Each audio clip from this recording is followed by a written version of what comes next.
Hello friends, आपका बहुत बहुत स्वागत है हमारे टैग क्लास में। आज की लेक्चर में हम देखेंगे इफ स्टेटमेंट। ठीक है, ये इस क्लास का पहला लेक्चर है। इससे पहले हमने देखा था decision control statement, conditional statement, कौन कौन से होते हैं, क्या होते हैं। ठीक है, तो उसमें से पहला स्टेटमेंट है if, जिसे हम इस लेक्चर में देखेंगे क्या होता है। ठीक है फ्रेंड्स, तो चलिए स्टार्ट। सबसे पहले हम देख लेते हैं व्हाट इज इफ स्टेटमेंट। ठीक है, इफ स्टेटमेंट होता क्या है। If is a conditional decision making statement that will execute the piece of code depending upon its condition। ठीक है, एक कंडीशन पे बेस होता है। ठीक है फ्रेंड्स, तो ये क्यों यूज करते हैं ये देखते हैं। Why we use if statement?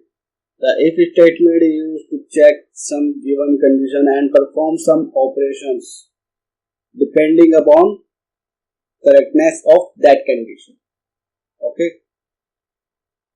तो चलिए इसे थोड़ा सा समझ लेते हैं और। ठीक है, जैसे आप कोई कोड लिखते हैं अपने प्रोग्राम में, कोई प्रोग्राम बनाते हैं तो प्रोग्राम में कोई लाइन ऑफ कोड लिखते हैं। ठीक है, थोड़ा बहुत तो लाइन तो लिखोगे आप अपने प्रोग्राम में। तो जो लाइन है कोड की वो वन बाय वन एग्जीक्यूट होगी, एक के बाद एक, उसका एक सीक्वेंस होगा।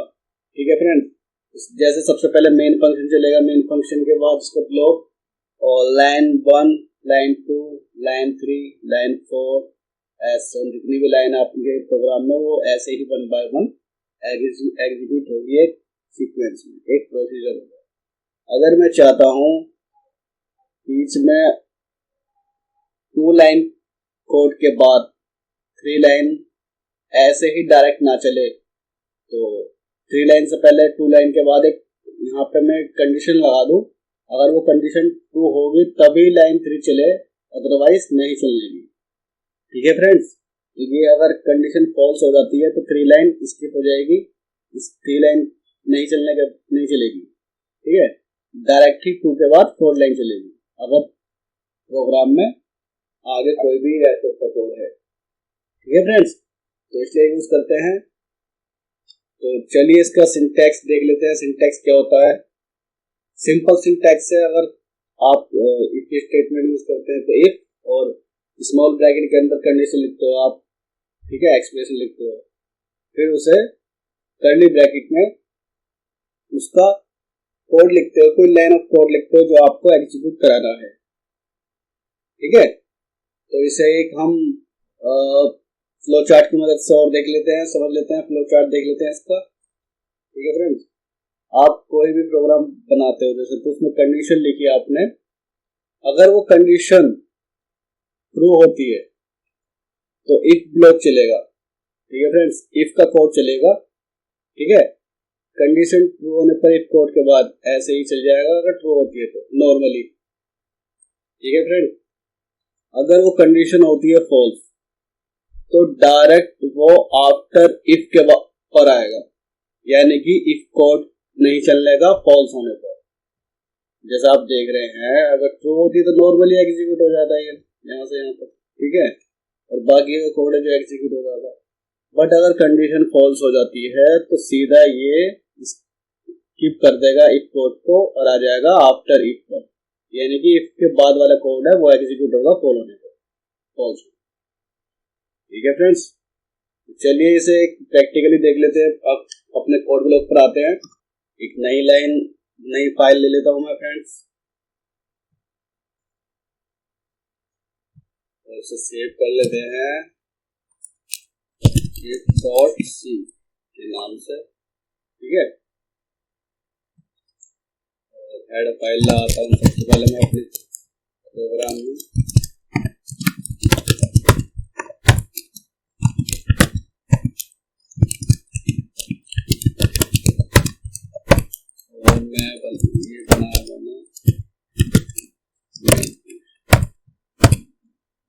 ठीक है, और मैं कराना चाहता हूं सबसे पहले आपको दिखा दूंगा। ठीक है, नॉर्मली कैसे लाइन बाय लाइन होगा प्रोग्राम एग्जीक्यूट। हेलो एक यहाँ पे। ठीक है, फिर एक और प्रिंट लगाया मैंने, यहाँ लिख दिया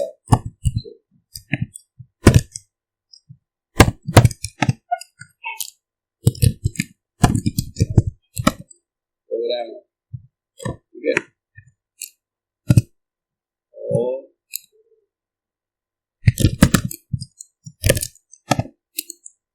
लिख दिया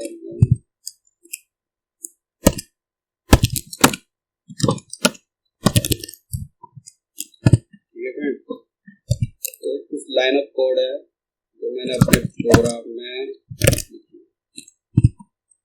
ठीक है। अगर इसे डायरेक्टली आप रन करोगे तो लाइन बाय लाइन एक प्रोसीजर के दौरान एग्जीक्यूट होगी, ठीक है। जैसे सबसे पहले लाइन चलेगा मेन फंक्शन, ठीक है। उसके बाद ये वाला प्रिंटफ हेलो प्रिंट हो जाएगा, उसके बाद ये वाला प्रिंटफ प्रोग्राम प्रिंट हो जाएगा, उसके बाद प्रिंटफ ये वाला प्रिंट हो जाएगा, ठीक है। चलिए देखते हैं, ये प्रिंट किया और ये देख पा रहे हैं आप, ये एक लाइन में प्रिंट हो गया। मैं इसमें मैं दे लेता हूँ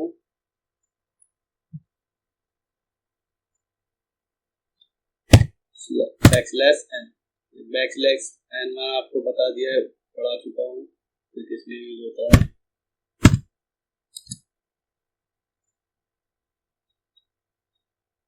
ठीक है। ये अभी सेपरेट लाइन में आ गया है, तो आप देख पा रहे हैं ये लाइन बाय लाइन एग्जीक्यूट हुआ है। पहले hello to programmer how are you, ठीक है फ्रेंड्स। अब मैं चाहता हूँ ये जो थर्ड लाइन है, थर्ड लाइन नहीं, मैं चाहता हूँ कि सेकंड लाइन पे लगा दूं, ठीक है। सेकंड लाइन पे कंडीशन लगाता हूँ,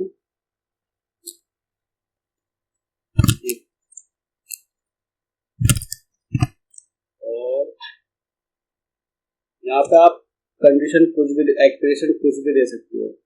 इसका जो रिजल्ट आएगा ट्रू फॉल्स के फॉर्म में आता है, ठीक है। और जैसे मैं दे दूं ट्रू ग्रेटर देन 3, ठीक है। अब इसमें एक और बात बता दूं, यहाँ पे आप कोई अर्थमेटिक इंस्ट्रक्शन दे सकते हैं, ठीक है, जिसका रिजल्ट ट्रू फॉल्स आएगा। यहाँ पे कोई आप लिख नहीं सकते कुछ भी इंग्लिश, क्योंकि कंप्यूटर को जो है इंग्लिश नहीं आती है, ठीक है। तो अर्थमेटिक इंस्ट्रक्शन के हिसाब से कैलकुलेट कर लेगा कि इसका जो रिजल्ट है ट्रू आएगा या फॉल्स आएगा, ठीक है फ्रेंड्स। तो फिर और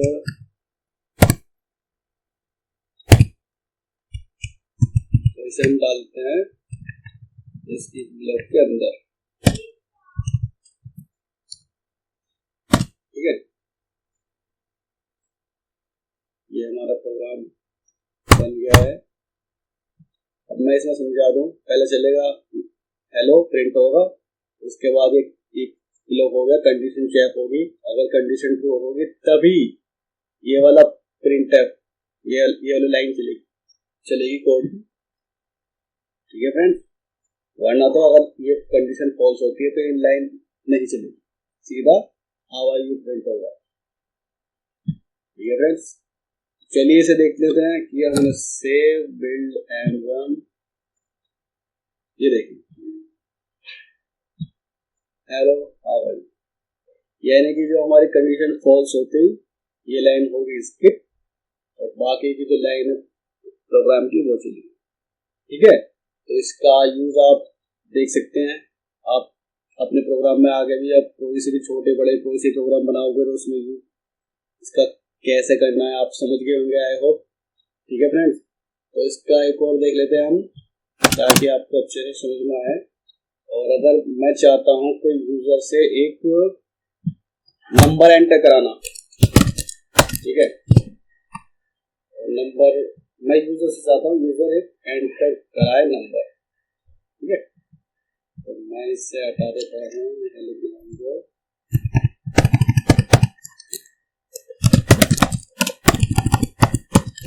एंटर नंबर, ओके,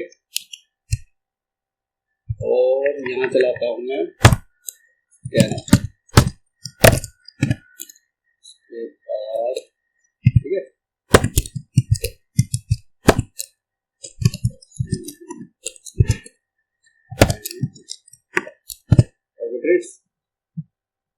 बेसिकली मैं यहाँ पे कर क्या रहा हूँ, मैं अगर यूजर से एक नंबर लेना चाहता हूँ, ठीक है, और वो नंबर चेक करना होगा प्रोग्राम को, ये नंबर पॉजिटिव है या नेगेटिव, ठीक है। तो सिंपल आप ये कैसे चेक करोगे, अगर वो नंबर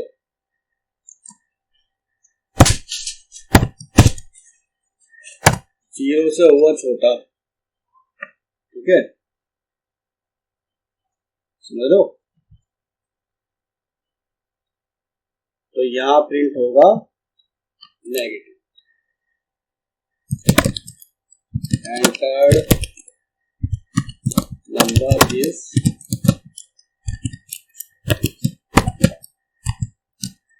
नेगेटिव, ओके। अब यहाँ पे मुझे क्या करना है, एक और इफ लगाना है, ठीक है। ये अगर वो नंबर हुआ जीरो से बड़ा, ठीक है,